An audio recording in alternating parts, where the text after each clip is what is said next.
Hello guys, कैसे हैं आप सब लोग। स्वागत है आप सभी लोगों का हमारे इस यूट्यूब चैनल में। इसका नाम है एवन सर, मैं हूं आकाश शर्मा।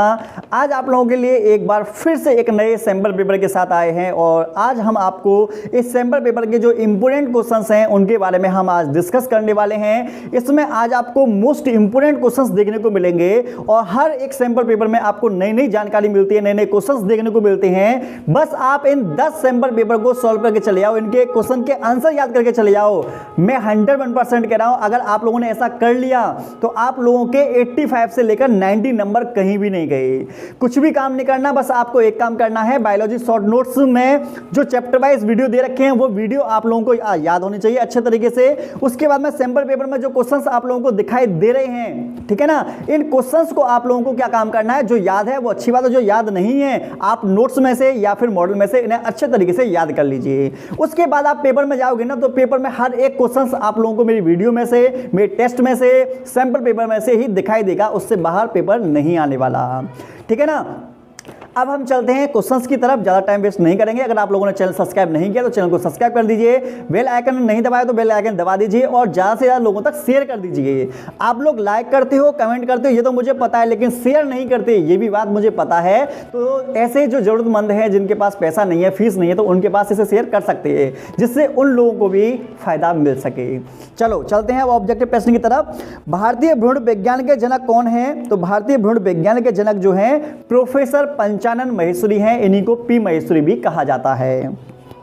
अगला है वंशागति की इकाई है, तो वंशागति की जो इकाई है उसको हम बोलते हैं जीन, ठीक है ना। अगला है निम्नलिखित में से कौन सा रोग विषाणु द्वारा उत्पन्न नहीं होता? अच्छा प्रश्न है। ये प्रश्न अच्छा इसलिए है क्योंकि इसमें नेगेटिविटी जोड़ी गई है। पूरा प्रश्न पॉजिटिव चल रहा था लेकिन लास्ट में बोला नहीं है, तो इसका मतलब नेगेटिव जो चीज़ें हैं वो भी आप लोगों को ध्यान में रखना चाहिए, क्योंकि आज के समय में जो क्वेश्चंस हैं पूरा पॉजिटिव देगा, लास्ट में थोड़ा सा नेगेटिव दे देगा और पूरे क्वेश्चंस की जो भाषा है सब कुछ चेंज हो जाती है। तो इसमें आंसर जो है वो आएगा टीबी। क्या आएगा? टीबी। टीबी को यक्ष्मा या क्षय रोग भी बोलते हैं, जो कि एक माइकोबैक्टीरियम ट्यूबरक्लोसिस जीवाणु द्वारा होता है और इसमें बीसीजी का टीका लगाया जाता है, ये भी आप ध्यान रखिएगा, ठीक है ना। चेचक, पोलियो, एड्स, ये सभी बीमारियां जो हैं ये वायरस से होती हैं। पारिस्थितिकी तंत्र से संबंधित भारतीय वैज्ञानिक कौन से हैं? तो भारतीय वैज्ञानिक है हमारे आर मिश्रा। कौन से हैं? आर मिश्रा। आर मिश्रा मतलब रामदेव मिश्रा बोलते हैं इनको। क्या बोलते हैं? रामदेव मिश्रा। आगे बात करते हैं, ऑब्जेक्ट हमारे हो गए, वेरी शॉर्ट क्वेश्चन की तरफ चलते हैं। उस एंजाइम का नाम लिखिए जो डीएनए अणु को खंडों में तोड़ देता है। तो देखो बायोटेक्नोलॉजी वाली जो वीडियो अगर आप लोगों ने नहीं देखी तो उसे देख लेना। ये वाला क्वेश्चन डीएनए को काटने वाला और डीएनए को जोड़ने वाला ये बहुत पूछा जा रहा है। डीएनए को काटता है प्रतिबंधन एंडोन्यूक्लियस एंजाइम और डीएनए को जोड़ता है डीएनए लाइगेज एंजाइम और डीएनए को बनाने में हेल्प करता है डीएनए पॉलीमरेज एंजाइम, ये ध्यान रखना। और कवक की कोशिका भित्ति को तोड़ता है काइटिनेस एंजाइम, ये भी आप ध्यान रखना, ये भी पेपर में बहुत आता है। अगला है फाइलेरिया रोग के कारक और वाहक का जंतु वैज्ञानिक नाम बताओ। तो फाइलेरिया को हम हाथी पांव बोल देते हैं, फिली पांव बोल देते हैं, श्लीपद बोल देते हैं, बहुत सारे नामों से जाना जाता है। तो कारक क्या है? इसका कारक है बूचेरेरिया ब्रैंकोफ्टी और बूचेरेरिया मेलाई, ये तो कारक हो गया। वाहक क्या है? जो फैलाएगा, कौन फैलाएगा? क्यूलेक्स मच्छर की प्रजाति जो होती है ये फाइलेरिया बीमारी को फैलाती है। ग्रीन जैव प्रौद्योगिकी क्या है? तो देखो जब हम कृषि में बायोटेक्नोलॉजी का इस्तेमाल कृषि में करते हैं और कृषि को बढ़ाते हैं, उसकी जैव क्षमता को बढ़ाते हैं, उसकी पोषण गुणवत्ता को बढ़ाते हैं, तो जब बायोटेक्नोलॉजी का इस्तेमाल कृषि में किया जाता है तो उसे बोलते हैं ग्रीन जैव प्रौद्योगिकी, ठीक है ना। अगला है दोहरा निषेचन को परिभाषित कीजिए।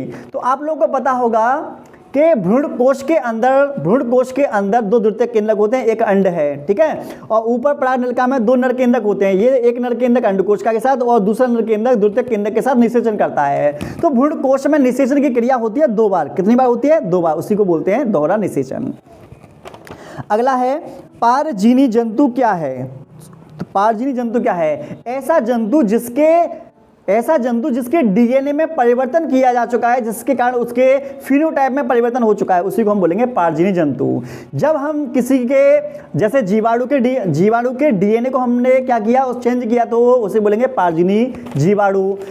पौधे में किया तो पारजीनी पौधा, जंतु में किया तो पारजीनी जंतु। इसमें हम डीएनए के जो फिनोटाइप है डीएनए को चेंज कर देते हैं मतलब।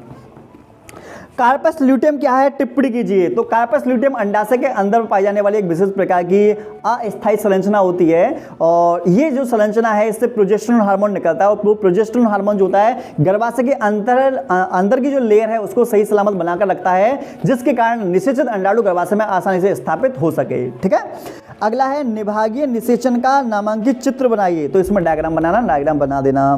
प्रतिरक्षा क्या है, उपार्जित प्रतिरक्षा की क्रिया विधि को स्पष्ट कीजिए। तो प्रतिरक्षा रोगों से लड़ने की जो हमारे शरीर की क्षमता है उसी को हम प्रतिरक्षा बोलेंगे, और उसके साथ साथ में उपार्जित प्रतिरक्षा वो होती है जो शरीर में जन्म के बाद आती है। ठीक है ना, आपको बायोलॉजी शॉर्ट नोट्स में जाना है और वहां पर रोग वाली वीडियो है, उसको आप देख लेना, आपको डिटेल में सब कुछ समझ में आ जाएंगे। ठीक है,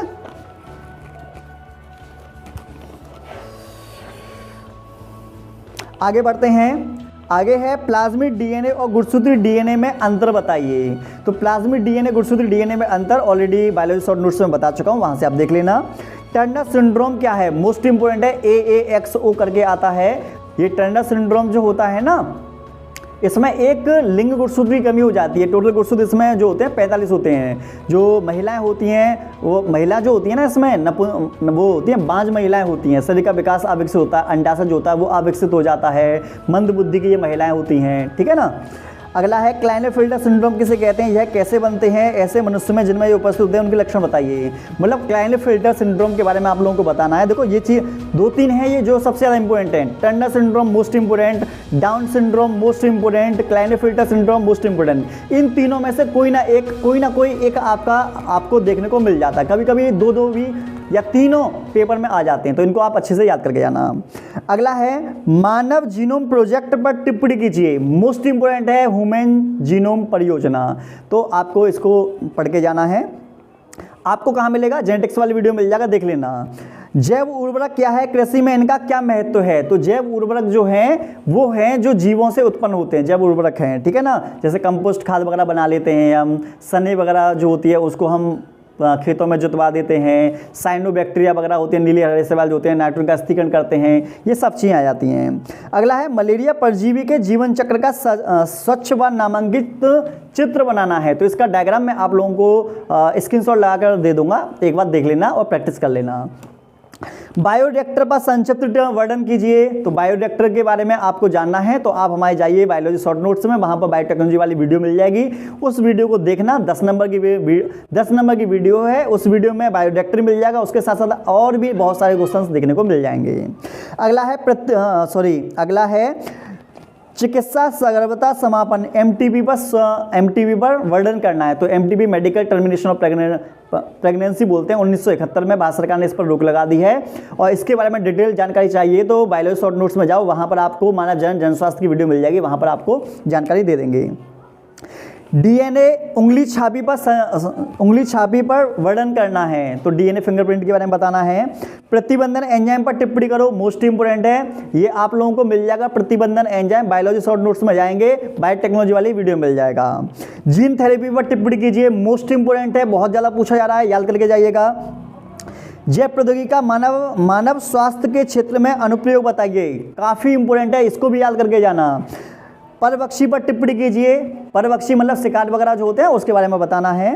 प्लाज्मिड क्या है, PBR 322 पर टिप्पणी करो, मोस्ट इंपोर्टेंट है, क्लास में करवा चुका हूँ, नोट्स में देख लेना, याद कर लेना। अगर आपको नोट्स में ना मिले, जिसके पास नोट्स ना हो, मॉडल में से याद कर लेना, पर करके जरूर जाना। जातियों में प्रतियोगिता या स्पर्धा टिप्पणी कर देना, परजीविता पर टिप्पणी कर देना, रेड डाटा बुक इस पर टिप्पणी कर देना।